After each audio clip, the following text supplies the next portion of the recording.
Buenas noches, hermanos. Es un gusto estar reunidos de nuevo para estudiar la palabra de Dios. Quiero invitarles a abrir sus Biblias en la carta a los Efesios, capítulo 4, de los versos del 11 al 13. Efesios 4, del 11 al 13. Daré la lectura a la palabra de Dios. Dice así su palabra.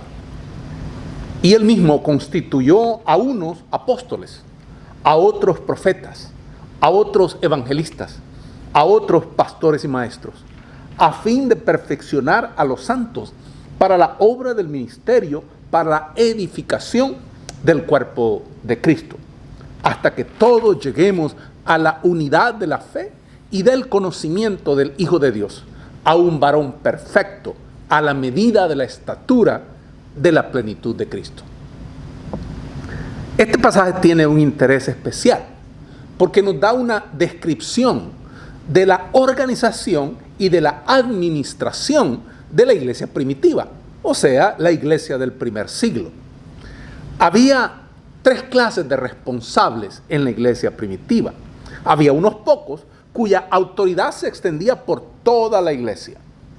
Había bastantes cuyo ministerio no estaba confinado a un lugar, sino que tenían un ministerio ambulante e iban a donde el Espíritu les movía. Había algunos cuyo ministerio se limitaba a una congregación y a un lugar. Los apóstoles eran los que tenían autoridad en toda la iglesia. Los apóstoles incluían a más de 12. Bernabé era un apóstol, según nos lo dice Hechos 14:14. Cuando lo oyeron los apóstoles Bernabé y Pablo, rasgaron sus ropas y se lanzaron entre la multitud dando voces. Santiago, el hermano de nuestro Señor, era un apóstol. Así nos lo dice 1 Corintios 15, verso 7. Después apareció a Jacobo, después a todos los apóstoles. Y en Gálatas 1:19, pero no vi a ninguno otro de los apóstoles sino a Jacobo, el hermano del Señor. Todo esto implica que tanto a Santiago o Jacobo como Bernabé eran considerados apóstoles. Tenemos también a Andrónico y Junias, eran también apóstoles, según nos lo dice Pablo en la carta a los Romanos, en el capítulo 16, verso 7. Saludad a Andrónico y a Junias, mis parientes y mis compañeros de prisiones, los cuales son muy estimados entre los apóstoles y que también fueron antes de mí en Cristo. Para ser apóstol se tenía que tener dos grandes cualificaciones. La primera era haber conocido a Jesús personalmente. Cuando Pablo insiste en sus propios derechos en vista de la oposición que se le hacía en Corinto, afirma en 1 Corintios 9, verso 1, es que yo no soy apóstol, es que no he visto a Jesús nuestro Señor. Y con esas preguntas valida esto mismo su condición de apóstol. La segunda, un apóstol tenía que ser testigo de la resurrección del Señor. Cuando los 11 se reunieron para elegir al que había de tomar el puesto que dejó vacante Judas, el traidor, se decía que tenía que ser uno que hubiera sido de la compañía durante todo el ministerio terrenal de Jesús y tendría que haber sido un testigo de su resurrección. Hechos 1:21. En un sentido, los apóstoles eventualmente tendrían que acabarse porque al cabo del tiempo pues morirían todos y cada uno de ellos. Todos los que habían conocido a Jesús y habían sido testigos de su resurrección eventualmente morirían. Pero en otro sentido también superior, la cualificación continúa abierta, no en el sentido que tenemos apóstoles como en la antigüedad, sino que en el sentido de que el que haya de presentar a Cristo debe conocerle personalmente. Y el que haya de manifestar el poder de Cristo a otros debe haber experimentado el poder del Cristo resucitado. Así que en ese sentido continúa siendo válido y relevante esa cualificación. Aparte de los apóstoles estaban los profetas. Los profetas no tenían la misión exclusiva de pronosticar el futuro, como usualmente y erróneamente se les considera, sino que la función principal del profeta era proclamar la voluntad de Dios. Al proclamar la voluntad de Dios, hasta cierto punto, tenían que anunciar cosas futuras, porque anunciaban las consecuencias que traería el no obedecer o desobedecer la voluntad de Dios. Por esa razón es que mencionaban en algunas ocasiones eventos que podrían ocurrir en el futuro. Los profetas se movían por toda la iglesia. Su mensaje no era el resultado de haber pensado o estudiado, sino que les era revelado directamente por el Espíritu Santo. No tenían hogar, ni familia, ni medio de subsistencia. Iban los profetas del primer siglo de iglesia en iglesia, proclamando la voluntad de Dios, tal como Dios se los había revelado. Los profetas, como un ministerio reconocido, desaparecieron de la iglesia antes de mucho. Y eso sucedió por 3 razones. Primero, en tiempos de persecución, los profetas eran los primeros en morir. No podían ocultarse y eran los primeros en ser sacrificados por su fe. Segundo, los profetas llegaron a ser un problema. A medida que las iglesias crecían, se desarrollaba su organización local. Líderes surgían, responsabilidades eran repartidas y cada congregación se iba volviendo una organización con un pastor permanente y una administración local. Antes de mucho, el ministerio establecido empezó a objetar la intrusión de estos profetas ambulantes que con frecuencia inquietaban a sus propias congregaciones. El resultado inevitable fue que los profetas fueron desapareciendo poco a poco. Tercero, el ministerio de profeta estaba expuesto a los abusos. Estos viajeros proféticos gozaban de un prestigio considerable. Algunos de ellos abusaban de su autoridad y la convertían en una excusa para vivir cómodamente, a expensas de las congregaciones que visitaban. El libro más antiguo de administración eclesiástica se conoce como la Didaché. Didaché es una palabra en griego que significa enseñanza o instrucción. Este fue un libro que fue escrito 100 años después de la muerte de nuestro Señor Jesucristo. En él se ven claramente, y por cierto, el libro puede ser obtenido hoy en día, es muy fácil obtenerlo en internet o en otros recursos, ¿no? Pero es muy fácil de obtenerlo si acaso algunos de ustedes desearan leerlo. La enseñanza de los apóstoles, ese es el nombre con que la Didaché es conocida, la enseñanza de los 12 apóstoles. En él se ve claramente tanto el prestigio que los profetas tenían como las sospechas que habían acerca de ellos. Sospechas que despertaban los profetas mismos. Se establece en la Didaché el orden del culto de comunión, así como las oraciones que se habían de usar, y a continuación se dice que un profeta puede dirigir el culto como quiera, pero hay algunas otras disposiciones. Se establece, por ejemplo, que un profeta ambulante puede quedarse 1 o 2 días en una congregación, pero si se quedaba 3 días era un falso profeta.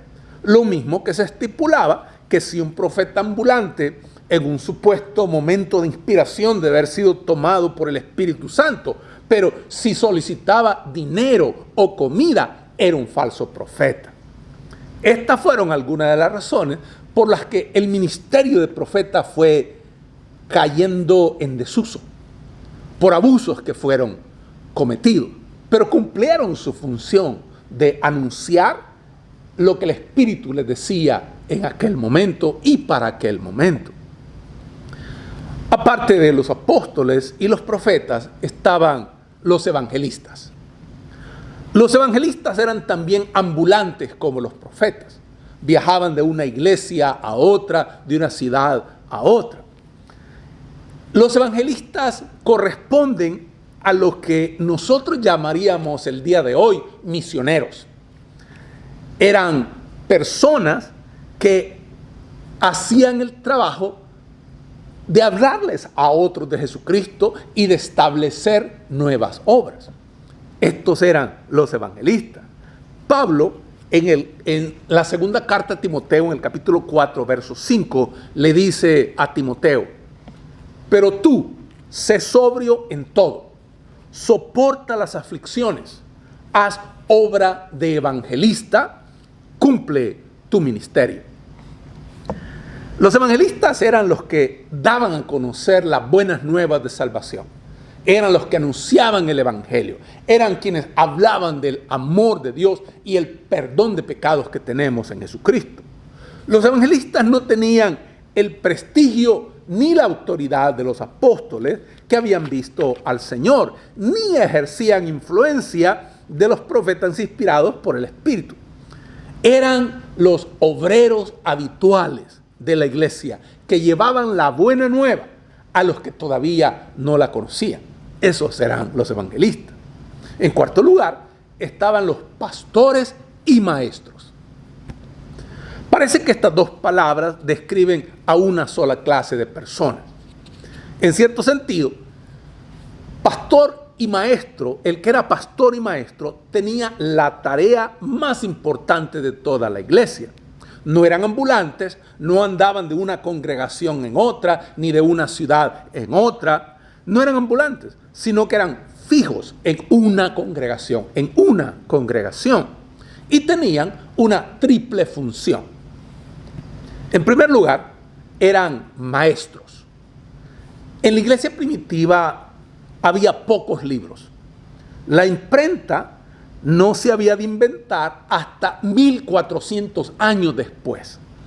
Todos los libros tenían que escribirse a mano. Y un libro del tamaño del Nuevo Testamento costaría por lo menos el sueldo de todo un año de un obrero.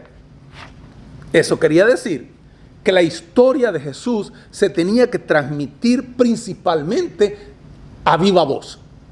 La historia de Jesús se fue contando oralmente antes de que se escribiera. Y estos maestros tenían la tremenda responsabilidad de ser los depositarios de la historia del Evangelio. Era su función conocer y transmitir la historia y la vida de Jesús. Cuarto, las personas que se incorporaban a la iglesia procedían directamente del paganismo. No sabían absolutamente nada de Jesucristo. Habían tomado, lo único que sabían era que Jesucristo, habían ellos rendido su vida a Él y que ahora Él residía en su corazón. Eso es lo que sabían. Por tanto, estos maestros tenían que desplegar la fe cristiana ante los nuevos creyentes. Tenían que explicar sus grandes doctrinas. Es a ellos, a los maestros, a los que debemos el que la fe cristiana se mantuviera pura y no fuera distorsionada en su transmisión. Estos maestros eran también pastores. No solo se dedicaban a la instrucción y enseñanza de los nuevos creyentes, sino que también se dedicaban a la guía y cuidado de los nuevos creyentes. Pastor era la palabra latina que designaba lo mismo que la española, al que cuidaba de un rebaño. Por algún tiempo la iglesia cristiana no era más que una pequeña isla en un mar de paganismo. Eso es lo que era la fe cristiana en el principio. Eso era la iglesia en el primer siglo. Era una pequeña isla en un mar, en un océano más bien de paganismo. Las personas que venían a ella acababan de salir del paganismo. Acababan de salir de adorar a ídolos, adorar demonios. Acababan de salir de eso. Entonces necesitaban instrucción y necesitaban también cuidado para que no volvieran al paganismo del que habían salido. Así que ellos estaban en constante peligro de regresar al paganismo. Y el deber del pastor era guiar su rebaño, era cuidar a los miembros de su rebaño, mantenerlos a salvo. Jesús se había llamado a sí mismo el buen pastor. Juan 10:11 lo dice: yo soy el buen pastor su vida da por las ovejas. También el verso 14 del capítulo 10 dice: yo soy el buen pastor y conozco mis ovejas y las mías me conocen. El autor de Hebreos llamaba a Jesús el gran pastor de las ovejas. Hebreos 13:20. Y el Dios de paz, que resucitó de los muertos a nuestro Señor Jesucristo, el gran pastor de las ovejas por la sangre del pacto eterno. Pedro le llama pastor y obispo en su primera carta, capítulo 2, verso 25. Porque vosotros erais como ovejas descarriadas, pero ahora habéis vuelto al pastor y obispo de vuestras almas. También le llama el príncipe de los pastores, primera Pedro 5:4. Y cuando aparezca el príncipe de los pastores, vosotros recibiréis la corona incorruptible de gloria. Jesús encargó a Pedro que cuidara de sus ovejas. Juan 21:16. Volvió a decirle la segunda vez: Simón, hijo de Jonás, ¿me amas? Pedro le respondió: sí, Señor, tú sabes que te amo. Le dijo: pastorea mis ovejas. Pablo advirtió a los ancianos de Éfeso que guardaran el rebaño que Dios había puesto a su cuidado. Hechos 20:28. Por tanto, mirad por vosotros y por todo el rebaño en que el Espíritu Santo os ha puesto por obispos para apacentar la iglesia del Señor, la cual Él ganó por su propia sangre. Y Pedro exhorta a los ancianos a que se cuiden del rebaño de Dios, a que lo cuiden. Primera Pedro, capítulo 5, verso 2, dice: apacentad la grey de Dios que está entre vosotros, cuidando de ella, no por fuerza, sino voluntariamente, no por ganancia deshonesta, sino con ánimo pronto. La figura del pastor se halla indeleblemente retratada en el Nuevo Testamento. Era el que cuidaba el rebaño y guiaba a las ovejas a lugares seguros. Era el que buscaba a las ovejas descarriadas y, si era necesario, exponía su vida para salvarlas. El pastor del rebaño de Dios es el hombre o la mujer que lleva al pueblo de Dios en el corazón, que los alimenta con la verdad, los busca cuando se extravían y los defiende de todo lo que pueda dañar sus almas. Y a cada cristiano se le encarga que sea un poco el pastor de sus hermanos. Mi hermano, mi hermana que me escuchas, ese es el desafío que tenemos: cuidar de nuestros hermanos. Y no seamos como Caín, que mató a Abel. Y cuando Dios le preguntó que a dónde estaba su hermano, Caín respondió: ¿soy acaso yo guarda de mi hermano? Mis hermanos, sí lo somos. Somos guarda de nuestros hermanos. Y cada cristiano se le encarga que sea un poco el pastor que necesitan sus hermanos. Que Dios me los bendiga.